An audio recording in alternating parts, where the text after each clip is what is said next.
اعوذ باللہ من الشیطان الرجیم بسم اللہ الرحمن الرحیم لا يستوی القاعدون، نہیں برابر ہیں وہ لوگ جو پیچھے بیٹھنے والے ہیں، من المؤمنین ایمان والوں میں سے، غیر اولی الضرر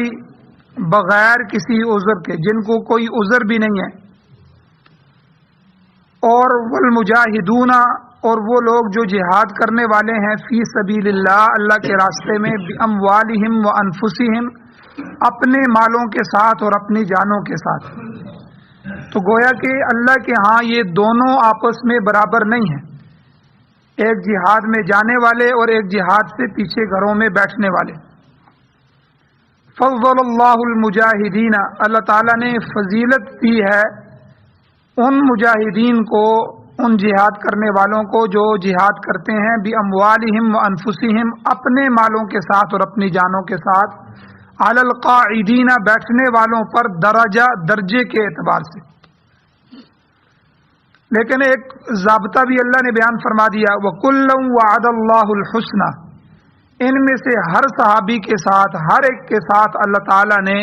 بھلائی کا وعدہ کیا ہے، جنت کا وعدہ کیا ہے۔ وَفَضَّلَ اللَّهُ الْمُجَاهِدِينَ عَلَى الْقَاعِدِينَ، اور اللہ تعالیٰ نے مجاہدین کو قاعدین پر، بیٹھنے والوں پر فضیلت دی ہے، اجرا عظیما، بہت بڑے اجر کے ساتھ۔ درجات منہ، یہ درجے ہیں جو اللہ تعالیٰ کی طرف سے ہیں، ومغفرۃ، اور اس کی بخشش ہے، ورحمہ، اور اس اللہ کی مہربانی ہے، وکان اللہ غفور الرحیم، اور اللہ تعالیٰ بخشنے والا ہے، مہربان ہے۔ سورۃ النساء کی آیت نمبر 95 اور 96 آپ کے سامنے تلاوت ہوئی ہے، آپ نے ان کا ترجمہ سماعت فرمایا۔ سب سے پہلے ربط آیات ہیں، ان آیتوں کا پچھلی آیات کے ساتھ کیا تعلق ہے۔ گزشتہ درس میں آپ نے سنا کہ اللہ تعالیٰ نے مسلمانوں کی حفاظت جان کا جو قانون ہے، مومن کی جان کی حفاظت کے قانون کو اللہ نے ذکر فرمایا، اور اس امر کی، اس حکم کی اللہ نے تنبیہ فرمائی کہ بے احتیاطی کی وجہ سے کسی مسلمان کی جان ضائع نہ ہونے پائے۔ حضور علیہ الصلوۃ والسلام کے زمانے میں، جیسے کہ آپ نے پچھلے درس میں سنا، کئی واقعات ایسے پیش آئے کہ جب لوگ جہاد کے لیے جاتے تھے تو بسا اوقات غلط فہمی کی بنا پر وہاں ان علاقوں میں مسلمانوں کے ہاتھوں کسی مسلمان کا قتل ہو جاتا تھا۔ تو اللہ تعالیٰ نے حکم دیا کہ کوئی انتہائی قدم اٹھانا چاہو تو اس کے اٹھانے سے پہلے فتبینوا، اچھی طرح تحقیق کر لو۔ تو میں نے مثال بھی دی تھی کہ حضور علیہ الصلوۃ والسلام جب کسی بستی پر، کسی علاقے پر حملہ کرتے، جہاد کے لیے وہاں پہنچتے، تو رات کے وقت حضور رک جاتے اور صبح کا انتظار کرتے کہ ہو سکتا ہے کہ صبح اس بستی میں سے اذان کی آواز آ جائے، کچھ لوگ مسلمان یہاں رہتے ہوں۔ تو اگر مسلمانوں کی بستی ہوتی یا مسلمان وہاں موجود ہوتے تو حضور علیہ الصلوۃ والسلام وہاں پوری تحقیق کے بعد حملہ کرتے یا حملے کا ارادہ چھوڑ دیتے کہ یہاں مسلمان آباد۔ تو اس لیے کسی مسلمان کی جان اللہ کے ہاں بڑی قیمتی ہے۔ تو غلطی سے بھی اللہ تعالیٰ نے تنبیہ کی کہ غلطی سے بھی ایسا نہ ہو جائے کہ کہیں کسی مسلمان کی جان تمہارے ہاتھوں چلی جائے۔ اب یہ جب تنبیہ آئی تو یہ تنبیہ بڑی سخت تھی، اور اس تنبیہ کی وجہ سے یہ خطرہ پیدا ہو گیا تھا کہ لوگ کہیں جہاد ہی نہ چھوڑ دیں، اور جہاد میں شرکت سے محض اس لیے اعراض کرنا شروع کر دیں کہ کوئی ایسی غلطی ہم سے ہو جائے گی کہ جس کی وجہ سے مسلمان کی جان ناحق تلف ہو جائے۔ اب اس خدشے کو دور کرنے کے لیے اللہ تعالیٰ نے مزید یہ آیات نازل فرمائی، اور اس میں واضح فرما دیا کہ جہاد میں حصہ لینے والے گھر میں بیٹھے رہنے والوں سے بہر صورت اولا ہے اور افضل ہے، چاہے ان کا پیچھے رہ جانا کسی وجہ سے بھی کیوں نہ ہو، تو کوئی وجہ بھی ہو، جو بیٹھنے والے ہیں، گھروں میں رہنے والے ہیں، وہ کبھی بھی اللہ کے راستے میں جہاد کرنے والوں کے برابر نہیں ہو سکتے۔ تو گویا کہ اللہ تعالیٰ نے مجاہدین کی فضیلت بیان فرمائی، اور اس کے ساتھ ساتھ اللہ نے جہاد کی ترغیب دی۔ ارشاد ہوتا ہے، اللہ فرماتے ہیں لا یستوی القاعدون، کہ بیٹھنے والے برابر نہیں ہیں، من المؤمنین ایمان والوں میں سے، غیر اولی الضرر، جن کو کوئی عذر بھی نہیں ہے، کوئی ضرر بھی نہیں ہے، کوئی بیماری بھی نہیں ہے، کوئی مسئلہ بھی نہیں ہے، ویسے ہی گھر میں بیٹھ گئے ہیں، اللہ کے نبی نے اعلان فرمایا تو اب وہ نکل نہیں رہے۔ اور والمجاہدون فی سبیل اللہ، اور جو اللہ کے راستے میں جہاد کرنے والے ہیں، یہ دونوں اللہ کے ہاں برابر نہیں ہو سکتے۔ اور مجاہدین میں سے ایسے لوگ بھی تھے جو جہاد کرتے ہیں بِأَمْوَالِهِمْ وَأَنفُسِهِمْ، اپنا مال لے کے، اپنی جان لے کے، اللہ کے راستے میں 1 روپیہ خرچ کرنا اپنی جان پر، اللہ تعالیٰ اسے لاکھوں کا اجر عطا فرماتے ہیں۔ تو جو بندہ اپنے مال کو لے کر جائے، جان کو تو وہ پیش کر رہا ہے، اپنے جانوں اور اپنے مالوں کے ساتھ جہاد کرے، تو اللہ تعالیٰ نے یہاں ان کی فضیلت بیان فرمائی ہے کہ یعنی جب اللہ کے راستے میں نکلتے ہیں تو انسان کے پاس یہی 2 چیزیں ہوتی ہیں، سب سے زیادہ قیمتی چیز انسان کی جان ہوتی ہے۔ جس جان کی حفاظت کے لیے وہ اپنا مال بھی خرچ کرتا ہے، اپنا ہر کچھ خرچ کر دیتا ہے، تو جان کی سلامتی کے بعد انسان کے پاس جو سب سے بڑی چیز ہوتی ہے وہ سرمایہ ہوتا ہے، اس کا مال ہوتا ہے۔ تو یہ دونوں دولتیں گویا کہ یہ دونوں قیمتی اثاثے ہیں جو انسان کے پاس ہیں، اپنا مال، اپنا جان، تو یہ دونوں اللہ کے راستے میں پیش کر دیتے، تو اللہ کے ہاں ان لوگوں کی کتنی بڑی قیمت۔ تو قاعدون، یہاں اللہ نے فرمایا قاعدون جمع ہے قاعد کی، تو قاعد اس کا لغوی معنی ہے بیٹھنے والے، تو یہاں مراد وہ لوگ ہیں کہ جن کی ضرورت کچھ وجوہات کی وجہ سے محاذ جنگ پر نہیں ہوتی اور وہ پیچھے بیٹھے رہتے ہیں، تاہم جب حسب ضرورت جو ہے ان کو بلایا جاتا ہے تو جہاد میں بالفعل شمولیت کے لیے وہ ہر وقت تیار رہتے ہیں۔ تو آج کی اصطلاح میں جس طرح یہ سمجھ لیں جیسے ریزرو فورس ہوتی ہے کہ جس فورس کو پیچھے باقی رکھا جاتا ہے، آگے لڑنے والے افراد اور ہوتے ہیں اور جو پیچھے بیٹھنے والے ہیں وہ تیار ہوتے ہیں، ان کو ریزرو فورس کہتے ہیں، کہ تاکہ کسی وقت بھی ہم کو آرڈر مل جائے تو ہم وہاں پہنچ جائیں۔ تو انہی لوگوں کے متعلق اللہ تعالیٰ نے فرمایا کہ پیچھے بیٹھنے والے، ورنہ جو عام لوگ پیچھے بیٹھ جاتے تھے، تاخیر کرتے تھے، ان کو تو منافق کہا گیا، وہ تو اللہ کے ہاں اللہ ان پر بڑے غضبناک ہوتے ہیں، ان کا تو کوئی درجہ ہی نہیں ہے۔ یہ اللہ ان کے درجات بیان فرما رہے ہیں، یہاں قاعد سے بیٹھنے والے جو ریزرو فورس کے طور پر پیچھے بیٹھے ہوئے ہیں، جو بالفعل شمولیت کے لیے جہاد میں ہر وقت تیار ہیں، تو وہ بھی جو پیچھے بیٹھ جاتے ہیں اور جو آگے لڑنے والے ہیں، یہ بھی اللہ کے ہاں برابر نہیں۔ آگے اللہ تعالیٰ نے ایک جملہ بیچ میں اور ذکر فرمایا، غیر اولی الضرر،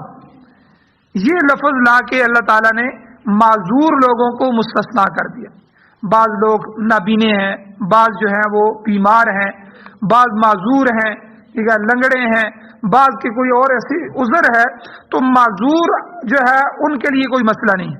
تو مطلب یہ ہوا کہ بغیر عذر پیچھے بیٹھنے والے مؤمنین اور میدان جنگ میں لڑنے والے، جانے والے مجاہدین یہ برابر نہیں ہے، بلکہ مجاہدین کو قاعدین پر، بیٹھنے والوں پر ایک درجہ فضیلت حاصل ہے۔ اب اس آیت کا شان نزول کیا ہے، اس لفظ کا خاص کر کے شان نزول کیا ہے؟ اس آیت کے شان نزول کے متعلق کہ یہ آیت کیوں نازل ہوئی، اس کے پیچھے واقعہ کیا ہے، احادیث مبارکہ میں اور تفاسیر میں ذکر کیا گیا ہے کہ اولاً آیت کا یہ حصہ نازل ہوا، شروع میں یہ غیر اولی الضرر بیچ میں نہیں تھا، باقی آیت پوری تھی، لا یستوی القاعدون من المؤمنین، غیر اولی الضرر بیچ میں نہیں تھا، آگے تھا والمجاہدون فی سبیل اللہ، کہ پیچھے بیٹھنے والے ایمان والے اور اللہ کے راستے میں لڑنے والے مجاہدین یہ اللہ کے ہاں برابر نہیں۔ تو اس آیت پر حضرت عبداللہ ابن ام مکتوم رضی اللہ تعالیٰ عنہ، یہ نابینے صحابی تھے اور حضور کے مؤذن تھے، اذان دیتے تھے حضور کے حکم سے، تو ان کو تشویش ہوئی کہ میں تو نابینا ہوں اور میں تو پرانا اسلام لایا ہوا صحابی ہوں، میرا دل بھی مخلص ہے اور میں مؤذن بھی ہوں، تو انہوں نے محسوس کیا کہ معذور ہونے کی وجہ سے مجھے تو نظر ہی نہیں آتا، نابینا ہوں، میں جہاد میں شریک نہیں ہوتا، پیچھے بیٹھا رہتا ہوں، تو اب میرے لیے کیا حکم ہے، کیا میں بھی اللہ کے ہاں اسی طرح ہوں؟ جبکہ مجاہدین جہاد میں بالفعل شریک ہو کر فضیلت میں بڑھ جاتے ہیں تو وہ حضور کے پاس تشریف لائے، آ کے حضور علیہ السلام کی خدمت میں حاضر ہوئے اور آ کر عرض کیا، حضور آپ دیکھ رہے ہیں میں تو معذور ہوں، اگر میں نابینا نہ ہوتا، بینا ہوتا، دیکھنے والا ہوتا تو میں ضرور جہاد میں شریک ہوتا۔ تو ابھی وہ یہ حضور سے فرما ہی رہے تھے تو آپ کی اس خواہش اور اس حسرت کے جواب میں اللہ تعالیٰ نے غیر اولی الضرر کا یہ جملہ نازل فرمایا۔ تو علماء لکھتے ہیں کہ جو قرآن مجید کی وحی نازل ہوئی ہے حضور علیہ الصلوۃ والسلام پر، اس کی کبھی ایک رکوع نازل ہوتا، کبھی کئی رکوع نازل ہوتے، کئی دفعہ پوری سورت بھی نازل ہوئی ہے، اور یہ سب سے ایک چھوٹا ٹکڑا ہے غیر اولی الضرر کا، جو وحی کا سب سے چھوٹا ٹکڑا نازل ہوا۔ اب یہ آیت کا یہ حصہ نازل ہوا تو حضرت زید رضی اللہ تعالیٰ عنہ فرماتے ہیں کہ جس مجلس میں یہ وحی نازل ہوئی تھی میں اس مجلس میں موجود تھا، اور حضور علیہ الصلوۃ والسلام آرام فرما رہے تھے، تو حضور علیہ السلام کی جو ران مبارک تھی، یعنی ساتھ بیٹھے ہوئے جس طرح بندہ اپنی ران، اپنا گوڈا کسی کی جو ہے گود میں رکھا ہوتا ہے، تو حضور کی ران مبارک میری ران پر تھی۔ جب وحی نازل ہوئی تو میری ران پر اس قدر بوجھ پڑا کہ ایسا معلوم ہو رہا تھا کہ میری ران ٹوٹ جائے۔ تو یہ وحی کا بوجھ تھا جو ان پر پڑا۔ تو بہرحال اللہ تعالیٰ نے یہاں جہاد میں عملی شرکت نہ کرنے والوں میں سے معذور لوگ جو ہیں، مثلا جو لنگڑے ہیں، اندھے ہیں، اپاہج ہیں، یا اس طرح کے وغیرہ وغیرہ، ان کو عذر کی بنا پر، عذر کی وجہ سے مستثنا قرار دیا کہ یہ لوگ جو ہیں ان کو پورا اجر دیا جائے گا، اور اعلان فرما دیا کہ بلا عذر پیچھے بیٹھنے والے اور جہاد میں بالفعل شریک ہونے والے برابر نہیں ہیں، بلکہ جو مؤخر ذکر لوگ ہیں جن کا بعد میں ذکر ہوا ہے وہ پہلے لوگوں پر فضیلت رکھتے ہیں جو اللہ کے راستے میں جانے والے۔ اب معذوروں کے استثناء کرنا، یہ معذوروں کو بیچ میں سے نکالنا، یہ ایک شرط کے ساتھ مشروط ہے، جس کا ذکر سورہ توبہ میں بھی آتا ہے کہ اذا نصحوا للہ ورسولہ، اللہ تعالیٰ وہاں فرماتے ہیں سورہ توبہ میں، یعنی ان کا عذر اس صورت میں قابل قبول ہے کہ وہ اللہ اور اس کے رسول کے حق میں خیر خواہ ہوں، یعنی وہ منافق نہ ہوں، پیچھے بیٹھے ہوئے ہوں اور دل میں حسرت پیدا ہو رہی ہو، ہائے کاش میرا یہ عذر نہ ہوتا تو میں بھی حضور کے ساتھ جو ہے جہاد میں شریک ہوتا۔ تو یعنی اللہ اور اس کے رسول کے حق میں خیر خواہ ہوں، اذا نصحوا، اگر وہ خیر خواہ ہوں للہ و رسول ہی، اللہ کے لیے، اس کے رسول کے لیے، اور پیچھے بیٹھ کر مسلمانوں کی خیر خواہی کی باتیں کر رہے ہوں، اور کوئی ایسا پروپیگنڈا نہ کر رہے ہوں یا کسی ایسے پروپیگنڈے میں شامل نہ ہو رہے ہوں جس سے دشمن کو تقویت حاصل ہو۔ تو جنگی چالوں میں سے ایک چال جو ہے وہ پروپیگنڈے کی بھی ہے، یہ ایک بڑا مؤثر ہتھیار ہے اور ہر فریق اسے دشمن کے خلاف استعمال کرتا ہے۔ جو ہے بعض دفعہ دشمن جب جنگ ہوتی ہے تو اپنے دشمن کے علاقے میں کوئی چیزیں بطور پروپیگنڈے کے پھیلا دیتا ہے تاکہ ان کے اعصاب کمزور ہو جائیں۔ تو اس شرط کا مطلب یہ ہے کہ معذور لوگ دشمن کے پروپیگنڈے کا شکار ہو کر کوئی جھوٹی موٹی خبریں نہ پھیلانا شروع کر دیں جس سے عوام میں بددلی پیدا ہو جائے۔ تو یہ رعایت انہی معذوروں کو حاصل ہوگی جو اہل ایمان کے خیر خواہ ہوں گے، اور کوئی ایسی بات نہیں کریں گے جس سے جماعت المسلمین کو، مسلمانوں کی جماعت کو کوئی ضعف پیدا ہو جائے یا اس کا خطرہ پیدا ہو جائے۔ تو اہل اسلام کے بدخواہوں کو یہ رعایت حاصل نہیں ہوگی، بلکہ وہ عند اللہ معتوب ہوں گے، اللہ کی سزا ان کے اوپر نازل ہوگی۔ تو فرمایا پیچھے رہ جانے والے، جہاد کرنے والے برابر نہیں ہیں سوائے معذوروں کے، کہ اللہ تعالیٰ نے ان کے عذر کی وجہ سے، اور معذور بھی کون سے، جو میں نے ابھی شرط بیان کر دی، جو اسلام کے ساتھ مخلص ہیں، اللہ اور اس کے رسول اور اس کے دین اور شریعت کے ساتھ مخلص ہیں۔ اب یہ فضیلت کس حساب سے فضیلت ہے؟ اللہ تعالیٰ نے آگے فرمایا کہ فضل اللہ المجاہدین باموالہم وانفسہم، کہ اللہ تعالیٰ نے ان جہاد کرنے والے ایمان والوں کو جو اپنے مال اور جان کے ساتھ جہاد کرتے ہیں فضیلت دی ہے علی القاعدین، بیٹھنے والوں پر درجے کے اعتبار سے، یعنی ایک درجہ ان کا ان سے زیادہ ہو گیا پیچھے رہنے والوں سے۔ یعنی ظاہر بات ہے جو اللہ کے راستے میں جا رہے ہیں، اللہ کے نبی کی معیت میں ہیں اور دشمن کے صفوں کے مقابلے میں صفیں بنائے ہوئے ہیں اور دل کے عزم کے ساتھ وہاں کھڑے ہیں، اور جو پیچھے گھروں میں بیٹھنے والے ہیں، تو ان کو کہاں یہ درجہ حاصل ہو سکتا ہے؟ تو جو جان و مال کی بازی لگانے والے ہیں اور جو پیچھے اپنی جان کو اور اپنے مال کو سنبھال کے بیٹھے ہوئے ہیں، تو ان دونوں میں کہاں جو ہے وہ برابری ہو سکتی ہے؟ البتہ آگے اللہ تعالیٰ نے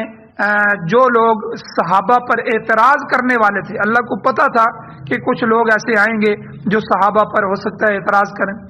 اللہ نے وہ جملہ ذکر فرما دیا۔ اللہ نے کہا کہ البتہ بات یہ ہے وَكُلًّا وَعَدَ اللَّهُ الْحُسْنَى، میں نے ان سب کے ساتھ بھلائی کا وعدہ کر رکھا ہے، میں نے سب صحابہ کے ساتھ جنت کا وعدہ کیا۔ جو بیٹھنے والے ہیں یہ بات ہے وہ بھی حضور کے ارادے کی وجہ سے، حضور کی وجہ سے بیٹھے ہیں یا عذر کی وجہ سے بیٹھے ہیں،